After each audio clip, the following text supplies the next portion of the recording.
Assalamualaikum warahmatullahi wabarakatuh. Innal hamdalillah nahmaduhu wa nasta'inuhu wa nastaghfiruh wa na'udzu billahi min shururi anfusina wa min sayyiati a'malina. May yahdihillahu fala mudilla lahu wa may yudlil fala hadiya lahu. Asyhadu an la ilaha illallah wa asyhadu anna Muhammadar Rasulullah sallallahu alaihi wasallam la nabiyya wa la rasula ba'da. Amma ba'du.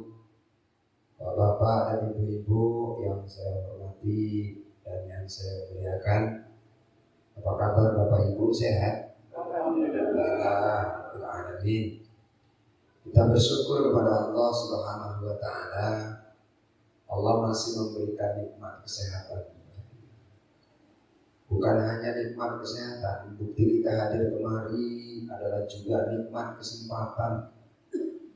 Karena nikmat kesehatan dan nikmat kesempatan ini adalah nikmat yang terbesar setelah nikmat iman dan Islam. Apabila orang-orang mau memanfaatkan nikmat ini, berarti level hampir sama dengan nikmat iman dan Islam. Cuman orang terkadang tidak mau memanfaatkan. Karena bapak-bapak sebenarnya selagi sehat ini semuanya mudah. Mau makan gampang, mau berpergian mudah, mau dengerin ceramah pun enak, ya kan? Tapi kalau udah sakit, banyak orang yang menyesal. Begitu sakit datang menyesal. Aku dulu gak ke masjid, sekarang mau ke masjid tapi sakit. Nah, nyesal. Hanya bapak-bapak dan ibu-ibu, Rasul ada mengeluarkan hadis yang mengatakan ilmu khomsan qabla khomsin. Jaga 5 sebelum datang yang 5. Di antaranya adalah nikmat sehat ini. Selagi sehat, manfaatkan. Jaga sehatmu sebelum datang sakit.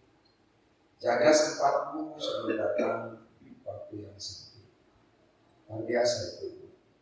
Nah, kita syukurilah nikmat sehat ini. Sebetulnya banyak jemaah-jemaah yang mau hadir mengaji, tapi mereka tidak mendapatkan nikmat yang dua nih. Kita yang dapat sekarang. Mereka mau mengaji, badan sehat, tapi sempat itu tak ada. Rencana dari tadi sore niatnya mau mengaji, tapi karena ada pula kesibukan malam ini yang harus dia lakukan, akhirnya tak sempat mengaji. Nah, kawan-kawan kita yang sempat dia datang, tapi sehatnya tak pula mendukung, sakit. Kuyuk-kuyuk kepalanya, sudah bertempel-tempel, ya kan? Makanya kita bersyukur, manfaatkan.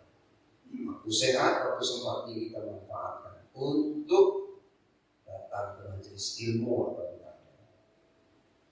Kemudian selawat beriring salam, tak lupa kita kirimkan buat junjungan Nabi kita, Nabi Muhammad SAW, yang akan memberikan syafaat buat kita.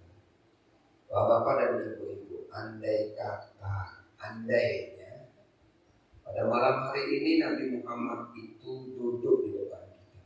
Andai, apa yang sanggup kita katakan kepadanya dari mulut kita? Apa yang sanggup? Maka ada syair yang dikarang itu saya. Man ana, man ana, man ana laulakum. Kita di hadapan Rasul kita berkata, siapa saya ini ya Rasul? Siapa saya ini ya Rasul? Kalau tidak karena bimbinganmu ya Rasulullah.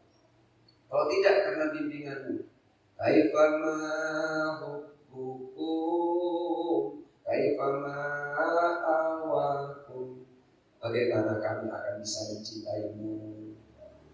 Bagaimana kami akan bisa menginginkan selalu bersamamu? Ya bapak-bapak dan ibu-ibu, tak terbayang. Kita rindu Rasul, kita cinta Rasul, kita sayang Rasul.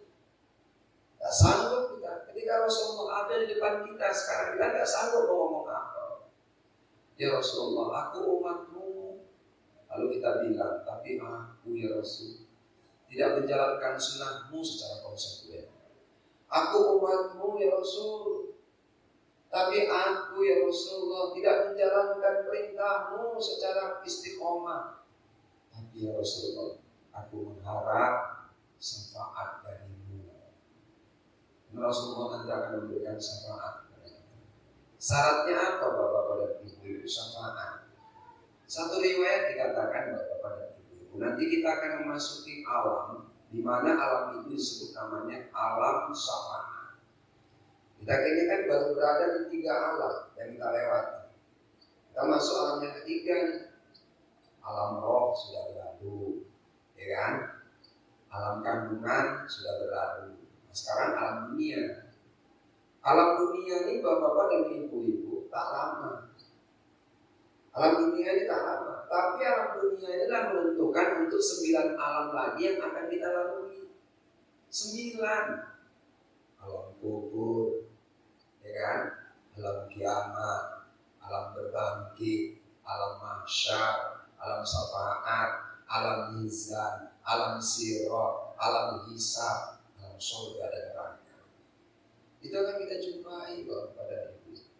Satu saat Bapak dan Ibu dalam riwayatnya itu disebutkan kita berada di alam mizan.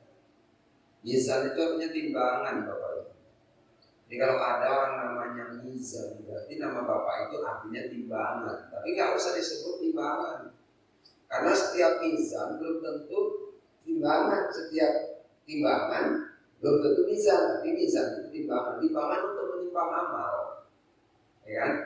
Nah, kemudian Bapak dan Ibu amal kita diletakkan di 2 sisi, satu sisi letak di amal kebaikan, satu sisi lagi letak di amal kejahatan, diletakkan amal kita. Ternyata Bapak dan Ibu kondisi amal yang ada kita lakukan selama di dunia, amal kejahatan jauh lebih banyak daripada amal kebaikan. Jadi kita ngakui aja bahwa amal kejahatan lebih banyak daripada amal kebaikan, ya kan? Kenapa kok gitu Ustaz? 24 jam yang kita lakukan. Kebaikan apa yang kita buat dalam waktu 24 jam? Sholat tidak sampai 1 jam. Dalam 24 jam itu tak sampai salat 1 jam. Ya kan? Zikir tak sampai 1 jam dalam 24. Apalagi nolong orang, belum tentu ada 124 jam itu kita nolong orang. Ya kan? Jadi makanya terus terang saja ternyata amal kebaikan kita lebih sedikit dan kita pasrah masuk neraka. Ya pasrah kita masuk neraka, Bapak dan Ibu pasrah. Tiba-tiba datang sesosok makhluk yang namanya manusia atau siapa, ya kan, datang membawa peti terbuat dari emas berukir dengan ukiran intan permata dan lain-lain, cantik peti. Kemudian Bapak dan Ibu berada di hadapan kita, diletakkannya peti itu di hadapan kita, diletakkan. Tentu akan terkejut, apa ini? Kan begitu. Lalu orang yang bawa itu ngomong, ini adalah milikmu. Tentu awak nggak merasa punya, tentu kita bilang, aku tak punya yang seperti ini, dan ini bukan milikku. Bapak dan Ibu, iya ini milikmu, ambil. Aku tidak merasa punya, ini bukan milikku, ambil ini milikku. Kamu mau tahu apa isinya? Lalu dibukalah sama orang yang membawa tadi. Begitu dibuka, ternyata Bapak Ibu adalah pahala selawat kita kepada Nabi. Pahala selawat kita kepada Nabi. Karena memang Rasul mengatakan selawatmu buatku itu sebenarnya bukan untukku, untuk dirimu. Selawat yang kau lakukan untukku, untuk dirimu. Selawat yang kau lakukan untuk sahabatku, untuk sahabatmu. Selawat yang kau bacakan untuk keluargaku, untuk keluargamu. Jadi tersimpan. Ini adalah pahala selawatmu. Termasuk kotak ini adalah terbuat dari selawat yang kau bacakan. Tersimpan rapi selawatmu di sisi Allah dan aku menjaganya. Hanya Bapak dan Ibu, kalau memang itu betul punya aku, letakkan letakkanlah di tempat amal kebaikan. Timbangan tadi, lalu diangkat diletakkan. Begitu diletakkan bapak-bapak dan ibu-ibu, berat amal kebaikan. Begitu berat, tentunya dia masuk surga. Lalu ditanya, siapa sebetulnya engkau yang mengantarkan peti ini? Lalu dia jawab, aku adalah Muhammad Rasulullah. Aku adalah Muhammad Rasulullah yang diizinkan Allah untuk memberikan syafaat kepada umatku yang berselawat kepada. Ayo masuk surga bersama. Itulah idaman kita, impian kita, cita-cita hidup kita menuju akhirat, masuk surga bersama Nabi. Ibu-ibu dan bapak-bapak, jangan lupa berselawat. Selawat kepada Nabi untuk kita. Rasul mengatakan dalam hadis qudsi, barang siapa yang berdoa, beribadah kepadaku, kata Allah, dan tidak mengiringi selawat kepada nabiku, maka ibadah dan doanya akan ditolak oleh Allah. Ditolak kan tak diterima. Diterima tak dikabulkan, ada kemungkinan kita akan mendapatkan kabul doa yang diterima, boleh jadi di akhirat. Tapi kalau ditolak, berarti amal ibadah kita tidak akan diterima oleh Allah. Maka selawat satu majelis, baik itu majelis ilmu, baik itu majelis arisan, baik majelis perwiritan, majelis apa saja yang di dalamnya tidak ada selawat kepada Nabi, maka majelis itu tidak akan mendapat rahmat dari Allah. Ya bapak-bapak, seringlah orang-orang yang jadi protokol mengajak kita, mari kita berselawat kepada Nabi.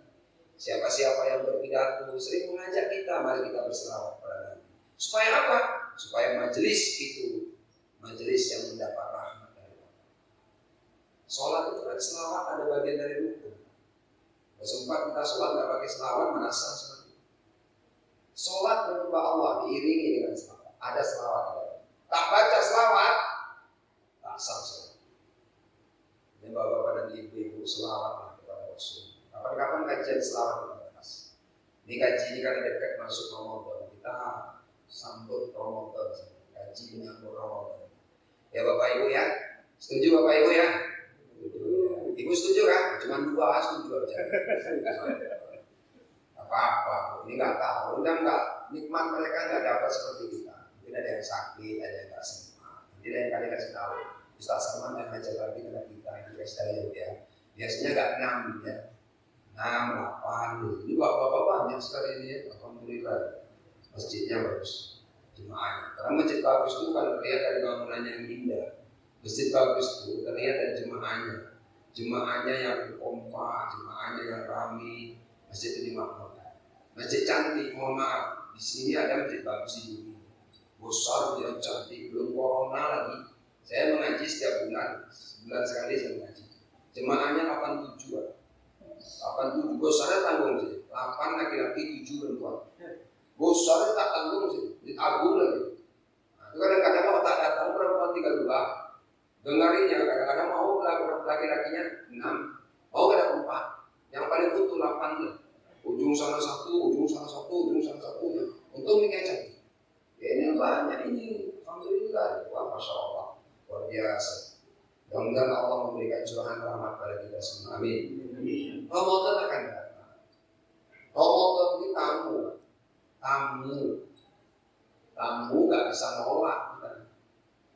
Kalau kita mau kedatangan tamu, kalau kita belum siap bisa kita tolak. Ya kan, kalau tamunya manusia bisa kita tolak. Jangan datang dulu lah, rumah belum siap. Tunggulah kalau udah siap udah datang kan gitu. Bisa kita tolak. Tapi Ramadan mau cuma awak menolaknya, ya kan? Dia datang juga. Yang penting kita sambut saja ke Ramadan. Bahkan ada nyambut tamu itu gembira. Mohon maaf nih, jangankan Ramadan. Tamu yang mau datang ke rumah kita aja, bapak-bapak dan ibu-ibu kita sambut dengan gembira. Kita senang nggak datang? Orang tua, mertua. Orang tua, mertua mau datang, ya senang kali lah kita. Sebulan, 2 bulan, 3 bulan, setahun, corona nggak pernah datang, tiba-tiba kita nggak sempat datang, dia datang, masya Allah. Cucunya pun senang. Mau apa? Nenek mau datang ya? Iya. Apa rencananya? 4 hari lagi nenek mau datang. Mana kau senang datang nenek? Kau senang lama. Nenek udah lama kita liburan, datang dia senang. Nenek mama macam mana? Oh, senang lah, apalagi mamaku. Senang aku katanya pula. Dah, kalau gitu kita sambut lah ya. Yuk kita sambut yuk. Senang kan gembira ya, kita sambut. Sambutnya macam mana? Kita buat fasilitas-fasilitas untuk nenek dan kakek datang. Nah, ingat, ketika kita mau menyambut orang yang datang ke rumah kita, mau kita servis, sambutan kita, servis kita harus yang disukai sama tamu yang mau datang, harus yang cocok gitu loh. Kadang-kadang kan kita nggak pas. Ya kan, contohnya gimana? Rumahnya apa? Jadi gimana nih kamar nenek sama kakek? Oh, tidur di atas. Nenek sama kakek biar tidur di bawah. Kenapa gitu, Mak?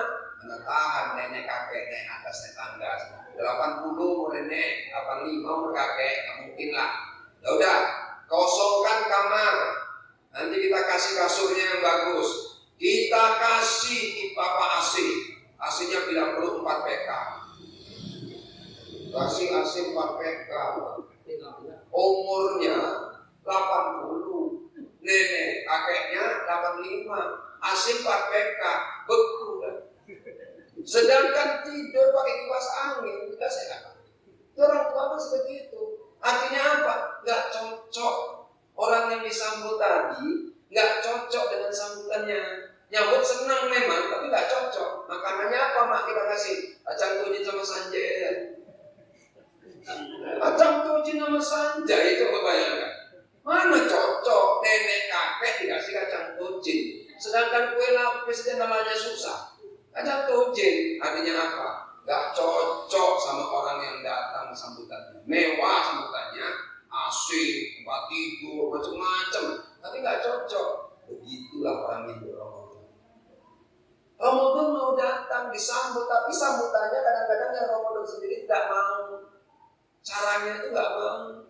Contohnya gimana bapak-bapak dan ibu-ibu? Datang Ramadan, mau datang Ramadan sibuk kali, malah mewajibkan pula ziarah. Ziarah itu tak wajib hukumnya. Ziarah itu hukumnya sunnah. Mau ziarah boleh, nggak ziarah pun nggak apa-apa. Ya kan, tak wajib ziarah. Hukum ziarah sunnah bagi laki-laki, makruh bagi perempuan. Ya kan? Kenapa Ustaz bagi perempuan kok dimakruhkan ziarah? Karena perempuan ini lemah, gampang nangis, gampang sedih. Akhirnya nanti dikubur bisa jadi haram ziarahnya karena merata-rata. Kan ada ya, merata-rata. Jadi jangan mewajibkan ziarah ya Pak ya. Ziarah hukumnya sunnah, nggak ada wajib. Ziarah hukumnya sunnah. Kalau mau ziarah silakan, kalau nggak ziarah nggak apa-apa. Kadang-kadang ada gara-gara mau ziarah masuk Ramadan, berhenti kerja. Bang, abang kita ini pergi ziarah di bang kampung kami masuk Ramadan nih, dosa nanti kita. Kenapa pula? Kan ziarah ini masuk Ramadan wajib bang. Siapa dari mana kau tahu? Pokoknya orang-orang dulu lagi yang kayak gitu banget. Bang ini sosok kali. Jadi kerja aku macam mana? Berhenti aja nanti kan dapat kerja lagi. Cari kerja susah, gara-gara ziarah berhenti udah. Ya kan? Enggak wajib, sunnah. Hanya kalau perempuan itu lemah. Kadang-kadang ada sekarang kan status-status Facebook itu sudah banyak ziarah kubur. Oh maaf aja kadang-kadang ibu-ibu ini suaminya baru meninggal seminggu, begitu pergi ziarah langsung buat suaminya dipeluk. Bang kok meninggal cepat kali bang, aku datang di sini bang ziarah bang. Sedih aku kesepian bang. Kan ratap-ratap sama kubur. Datang anaknya di fotonya, masukkan status Facebook, mamaku bersedih, katanya enggak kan? Tolonglah ya, doakan mudah-mudahan mamaku dapat ibu lagi, katanya enggak. Nah ini kan status-status Facebook macam nih bapak dan ibu, ya Allah luar biasa, nggak boleh. Nah lemah perempuan ini. Suami meninggal aja pun sebentar-sebentar pingsan, sebentar-sebentar pingsan. Saya tengok atau pernah kejadian di kampung. Ada orang takziah. Abang minta kak, iya, kapan, dari mana? Sabarlah kak ya, iyalah. Ingat anak-anak kak, ya ingat anak-anak. Boleh tengok wajah abang kak, boleh. Begitu tengok wajahnya ngintip ya, nampak pingsan, pingsan. Masih minyak kayu putih, sehat lagi, datang lagi orang, tengok lagi, pingsan. Kalau laki-laki nggak pola pingsan. Dia nangis juga, ngomong dia, kita berpisah, nampaknya kita sampai di sini saja pertemuan kita. Yakin Ade, percayalah kok, abang nggak akan menikah sampai 40 hari.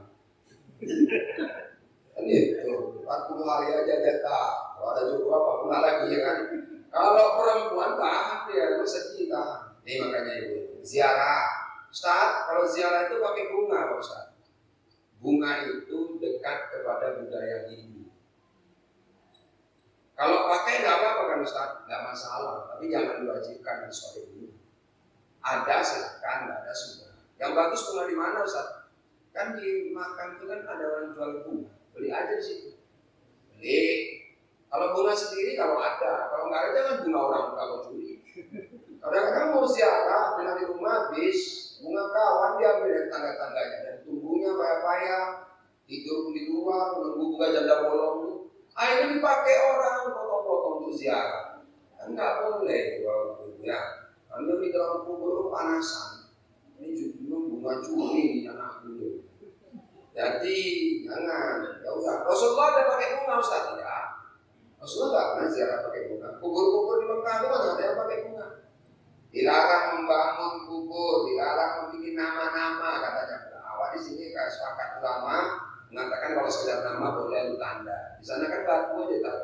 Orang ada tanda ini kuburan Utsman bin Affan, ini kuburan Fatimah tanda. Ziarah kubur itu bapak dan ibu pakai kembang. Nabi pernah pakai kembang? Tidak. Cuma dia pernah pakai pelepah korma. Ketika dia sedang naik onta, tiba-tiba ada menjerit-jerit orang. Nabi tahu, sahabatnya nengok. Nabi ngapain? Oh dengar suara menjerit-jerit. Dia dengar ya Rasul. Ini dia dalam kubur ini. Dalam kubur ini sekarang dapat azab dari Allah.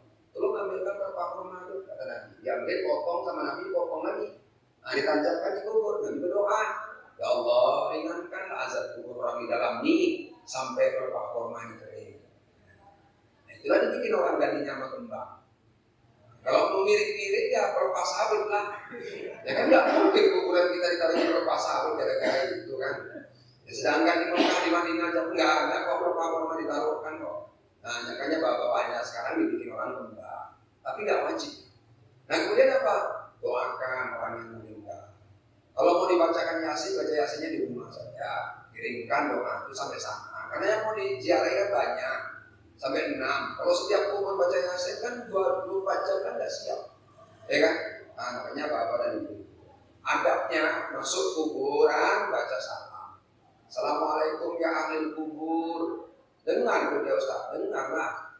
Karena yang nyuruh Nabi. Kalau yang nyuruh Nabi berarti kan dengar tuh mayatnya. Tapi kok kita nggak kedengaran ya Ustaz? Kalau kita kedengaran mungkin tak mau lah orang ziarah. Ya kan? Assalamualaikum, dengarlah jawabannya. Waalaikumsalam. Wah, singgahlah wah kata dia. Ya kan bahaya itu. Mana dengar? Alamnya ada beda. Cuman kita disuruh mengucapkan salam di kubur. Sedangkan jangankan kubur, Pak. Yang jelas-jelas kita dengar aja pun itu nggak wajib kita menjawab. Nggak wajib kita menjawab. Yang dengar-dengar kita salam orang nggak wajib kita menjawab. Siapa itu? Imam waktu sholat. Imam waktu sholat selesai dia mengucapkan Assalamualaikum warahmatullahi wabarakatuh, makmum tak boleh menjawab. Karena apa? Karena imam mengucapkan salam bukan untuk makmum. Imam mengucapkan salam itu mengakhiri sholatnya. Karena sholat itu diawali dari takbiratul ihram, diakhiri salam. Kita pun harus mengucap salam juga, karena kita ingin mengakhiri sholat kita. Kalau bapak menjawab salam imam, batal sholat bapak. Assalamualaikum warahmatullahi wabarakatuh, kata Pak Ustaz jadi imam. Bapak jawab belakang, Waalaikumsalam, nggak boleh tuh.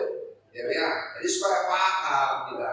Ustaz, silakan. Air itu, terus mau air itu. Air silakan, nggak apa-apa. Tapi kan tak wajib. Yang tak wajib itu dibawa boleh. Tapi jangan mengatakan wajib bawa air, wajib pakai bunga, wajib ziarah kubur. Hukumnya tidak ada yang wajib di sini. Hukumnya sunnah ziarah kubur sudah. Mau dibawa air boleh. Kalau orang dulu, ulama-ulama dulu kan Wali Songo namanya Pak. Wali Songo di Jawa itu, kenapa dia bawa air? Ya kan? Bawa air Wali Songo itu habis lalu mencuci dengan air itu. Awak bawa air bukan cuci tangan, tapi untuk nyiram kubur. Terbalik. Cuman ini kadang-kadang tak ditengok. Makanya bapak-bapak mohon maaf. Omongan kita, baris kita 20 orang, omong dari ujung sampai ujung 20 pasti berbeda omong. Aku makan nasi pakai sambal dan sayur lodeh. Coba ujungnya itu nanti sambal sayur lodeh aja juga. Enggak, aku makan nasinya hilang. Aku makan nasinya hilang lagi. Begitulah sekarang. Ali Songo bawa air, habis bersihkan kubur, cuci tangan karena tidak pakai cangkul, tidak pakai apa. Itu cuci tangan. Nah sekarang untuk membasuh kubur, tangannya kumuh. Lebih sekadar kuburnya itu yang tersiram daripada tangannya yang bersih. Sekarang coba, jangan-jangan coba masuk kuburan itu cuci tangan dulu. Kalau enggak pakai masker lagi, tak boleh macam-macam. Kalau enggak corona. Karena banyak mati corona. Jadi kasih tahu pula yang mati corona. Awas bang, kena corona bang, cuci tangan belum dengan aja. Jadi kuburan Jambon sekarang banyak yang mati corona. Nah itu, dari kita lanjutkan ada juga ya. Nah kemudian apa lagi? Nyambut Ramadan. Jangan sampai Ramadan itu sendiri tidak menerima sambutan kita. Ya kan? Kan ziarah kubur, ya silakan, nggak apa-apa. Tapi jangan diwajibkan. Kalau mewajibkan berarti Ramadan tidak terima. Nah, masa mewajibkan pula mau masuk Ramadan ziarah kubur? Nggak terima aku ada Ramadan begitu. Ramadan ziarah kubur sunnah. Kapan saja boleh, silakan. Kemudian yang kedua belimau.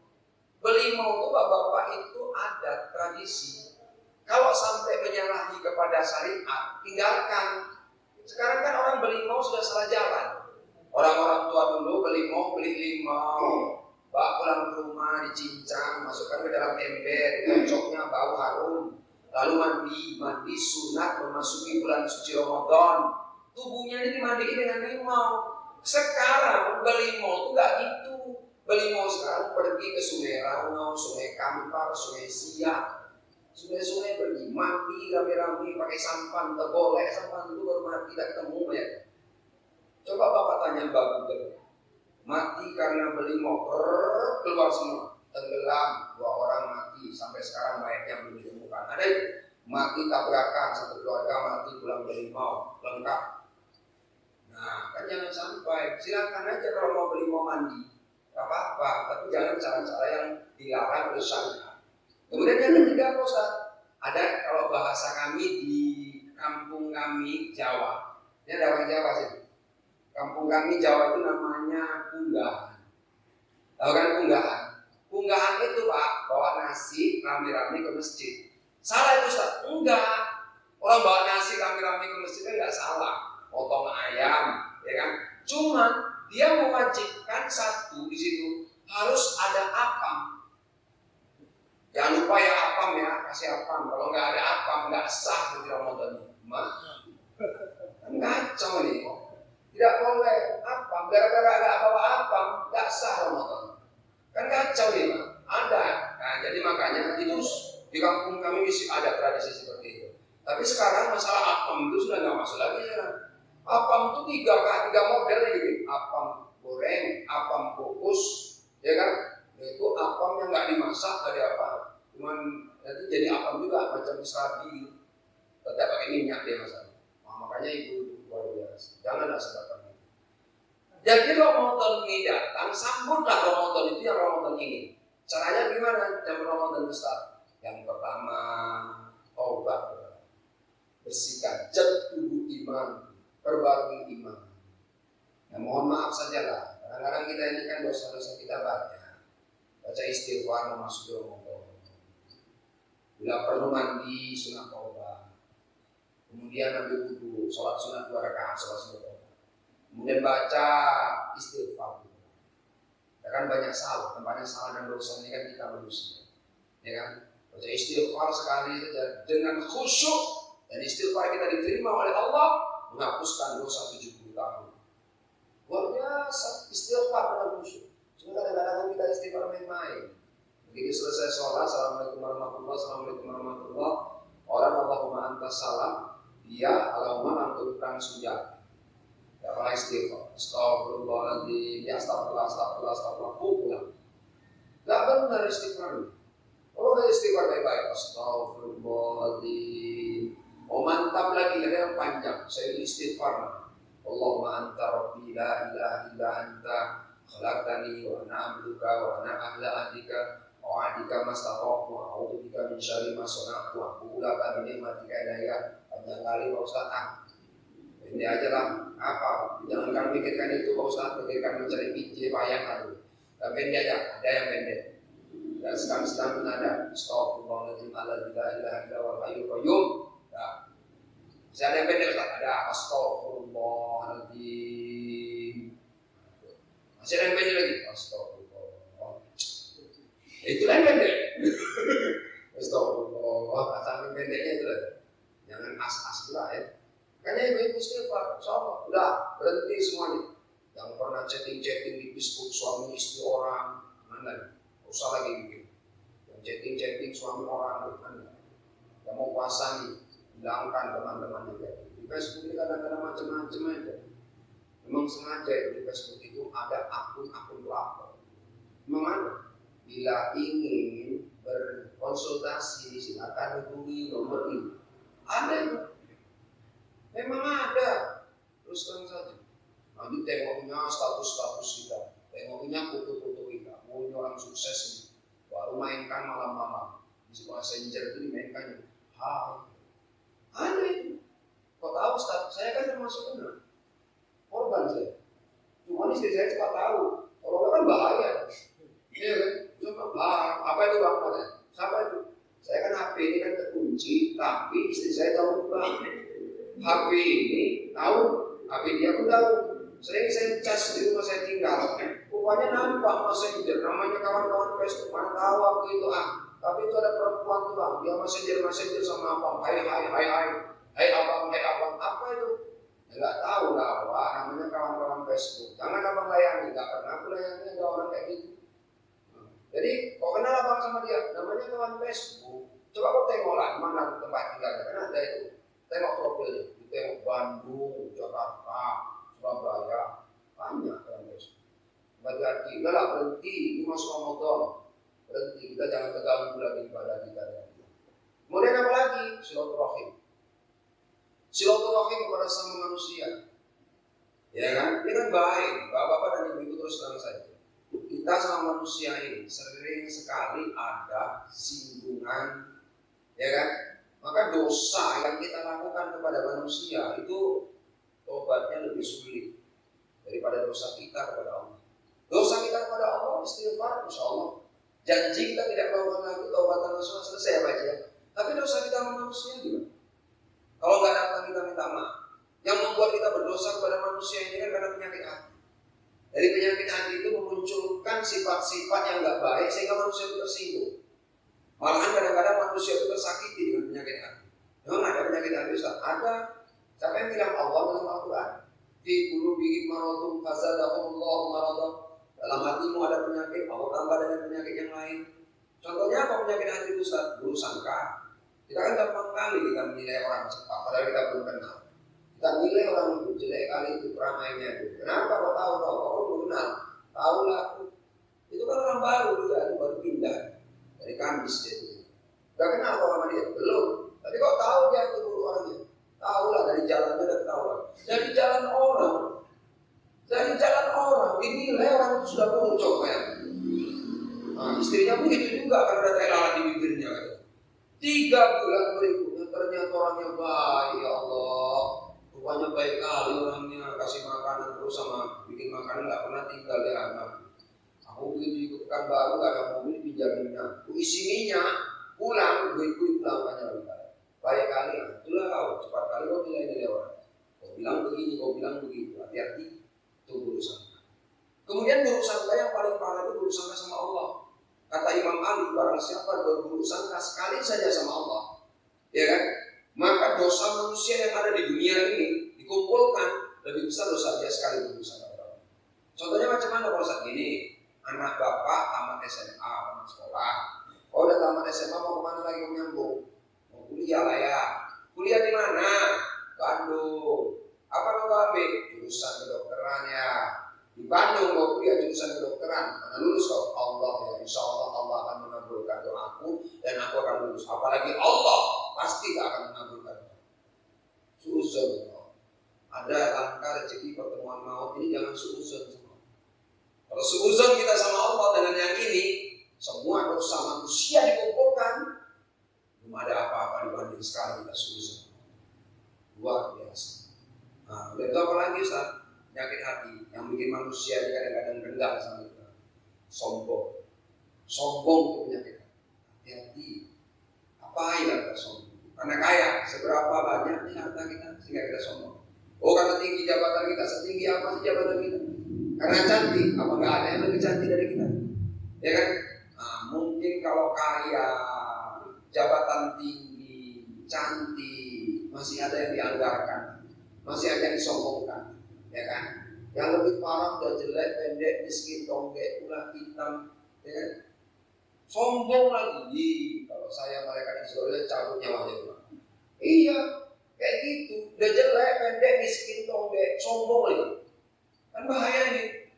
Tapi kalau sombong nggak boleh. Walaupun kaya, walaupun tidak boleh. Kenapa Bapak dan Ibu? Manusia diciptakan Allah, tidak ada yang sempurna. Ada kelebihan, ada kekurangan. Ada kelebihan, ada kekurangan. Allah menciptakan makhluk pun di dunia ini ada kelebihan, ada kekurangan. Bapak ingin tahu itu apa kata orang ini? Anaki isosiali patu tiap datang ditabung, silodan jadikan hiu, sakitiat jadikan lawit, sekapa jadikan gunung, alam terkambang jadi. Kita belajar semua. Yang saya dapatkan ini dari Dato' Yusuf Berpati. Alhamdulillah hari kemarin minggu saya ketemu saya. Kebetulan dia sudah sepuh, kaset-kasetnya banyak, saya jadikan referensi dakwah bahasa ini. Nah, itu. Si muncak nanti terambau ke barat membawa lagi muka parau keduanya. Ada tuh sarak ini abau bau tetap yang bersandar keduanya.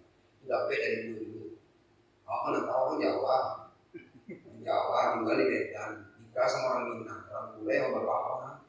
Awak tapi belum nikah orang Minang kalau ada pandai, sama Minang dikucuang.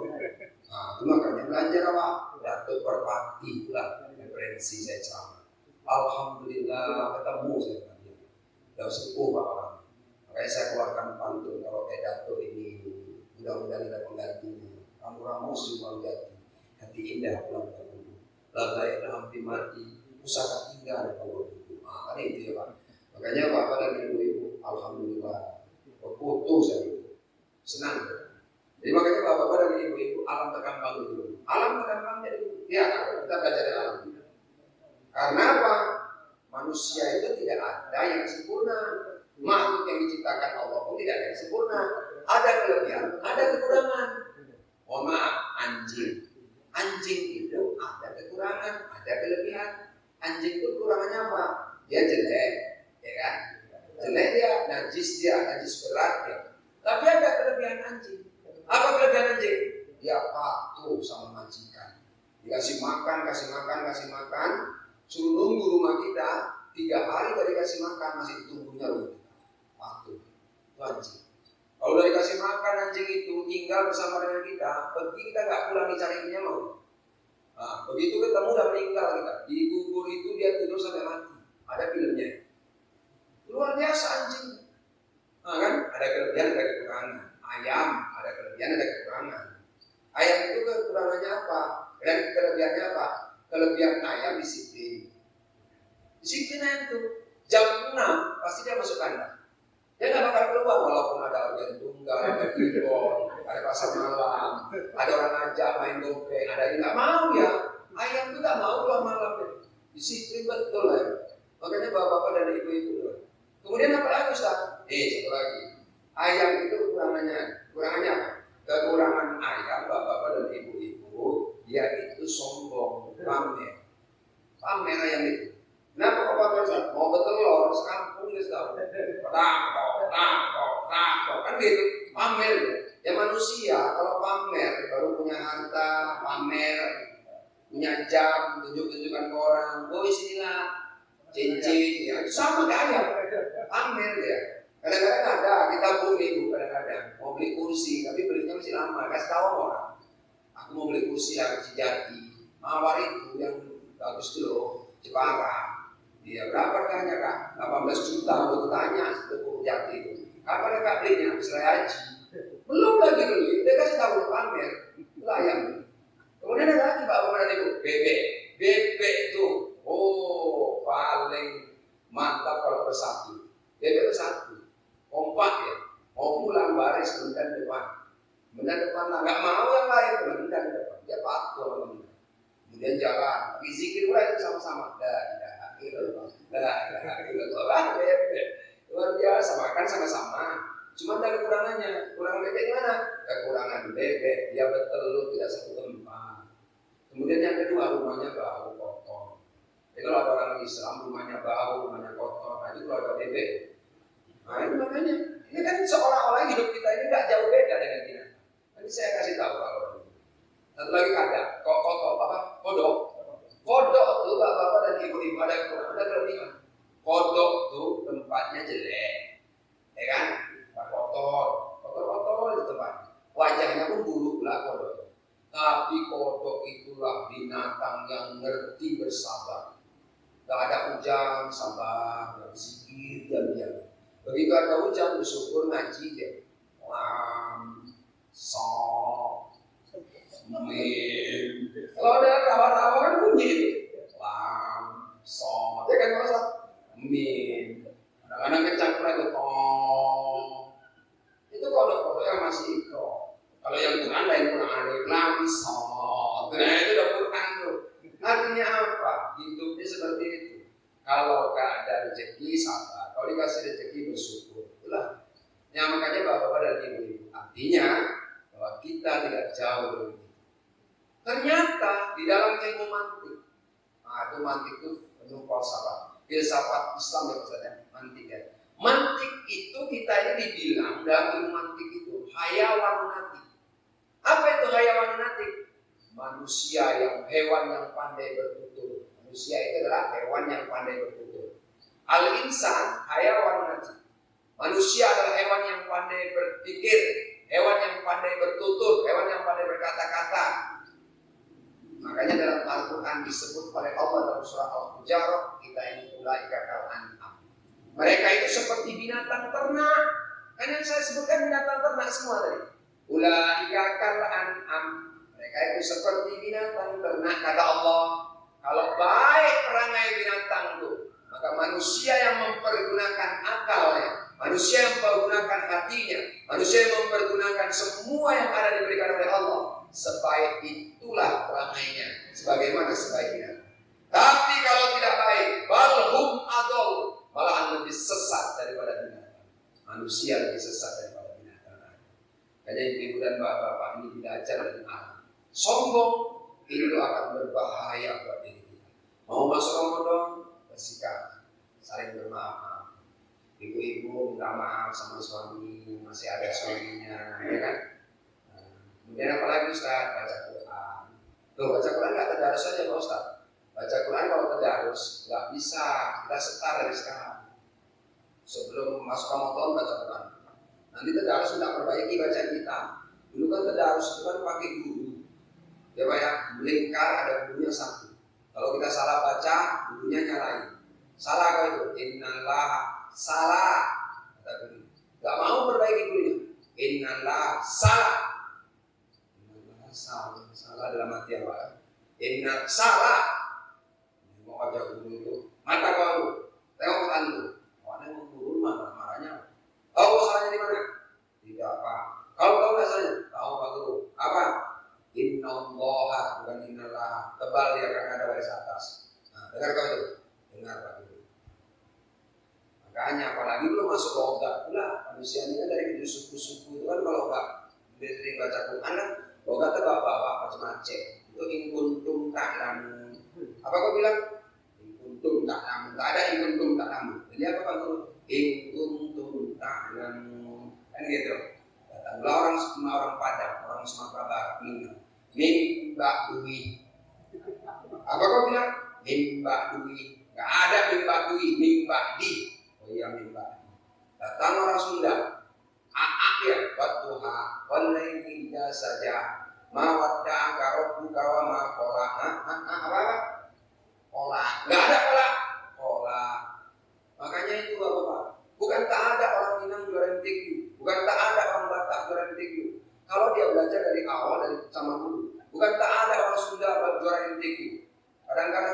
juga, mohon maaf nih, ada orang dari Tapanuli Selatan, harganya lupis. Memang belum pula jinak lukisnya. Begitu hari raya takbiran dia dari kampung betul. Allahu Akbar, Allahu Akbar, Allahu Akbar, La ilaha illallah. Sekampung ketawa. Nah, itu kan bentuk logat tadi. Coba kalau belajar baik-baik, insya Allah di sini saya nampak di Al-Jamaah TV. Ada anak kecil aja bagus. Kan masuk jemaah ini kan? Luar biasa itu. Ada nggak sampai seperti itu azan? Luar biasa itu. Luar biasa. Jadi kita masuk jemaah TV sekarang. Hidup itu. Ya Alhamdulillah. Sampai sini aja lah kaji kita ya. Mudah-mudahan bermanfaat. Sambut Ramadan dengan gembira. Semoga kita nanti masuk Ramadan semangat di awal, makin semangat di tengah, super semangat makin akhir. Jangan begitu masuk Ramadan semangat di awal, lemah makin habis di ujung. Padahal Ramadan adalah perlombaan. Fastabiqul khairat, berlomba-lomba dalam beramal di bulan Ramadan. Mohon maaf. Assalamualaikum warahmatullahi wabarakatuh.